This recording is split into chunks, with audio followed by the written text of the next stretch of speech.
ये है सबसे ऊंचे मोर्चे पर तैनात भारत चीन सेनाओं की सर्दी को लेकर तैयारी। भारत चीन आधुनिकतम हथियार और उपकरणों के साथ ही उच्च प्रोटीन खाद्य पदार्थ का स्टॉक जमा कर रहे हैं। India China are stocking high protein foods with modern weapons and equipment. Galwan valley और पेंगोंग तसो झील के पास टकराव के बाद भारत और चीन के रिश्तों में बर्फ नहीं पिघली तो दोनों देश की सेनाएं सर्दी में जमने वाली बर्फ की तैयारियों में जुट गई हैं। दोनों ही सेनाओं के लिए इन दुर्गम मोर्चों पर टिके रहने कम चुनौतीपूर्ण नहीं है, जहां सर्दियों में तापमान -40 डिग्री सेल्सियस तक गिर जाता है।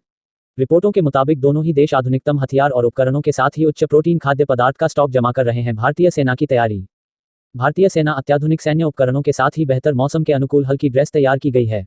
राशन और अन्य जरूरी सामान मोर्चे पर भेजा जा चुका है। इसके अलावा ऊंचाई और कम तापमान को ध्यान में रखते हुए आर्कटिक टेंट तैयार किया गया है। यह खास तौर पर बर्फीले इलाकों के लिए होता है।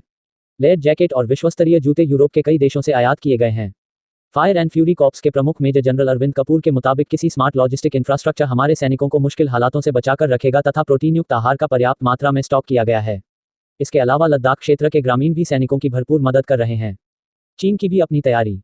LAC के करीब चीन की पीपुल्स लिबरेशन आर्मी PLA ने अपने सैनिकों को उच्च तकनीक वाले कपड़े, कोल्ड प्रूफ हुड, अभ्यास के लिए गर्म कपड़े, हल्के कोल्ड प्रूफ जैकेट्स उपलब्ध करवाए गए हैं।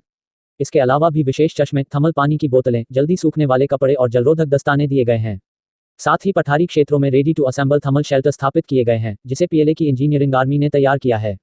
साथ ही -55 डिग्री सेल्सियस तापमान को ध्यान में रखते हुए शयनकक्ष, वॉशिंग रूम, माइक्रोग्रिड और गर्म रखने वाले उपकरण दिए गए हैं। इन संरचनाओं को बिना पानी और बिजली के खड़ा किया जा सकता है।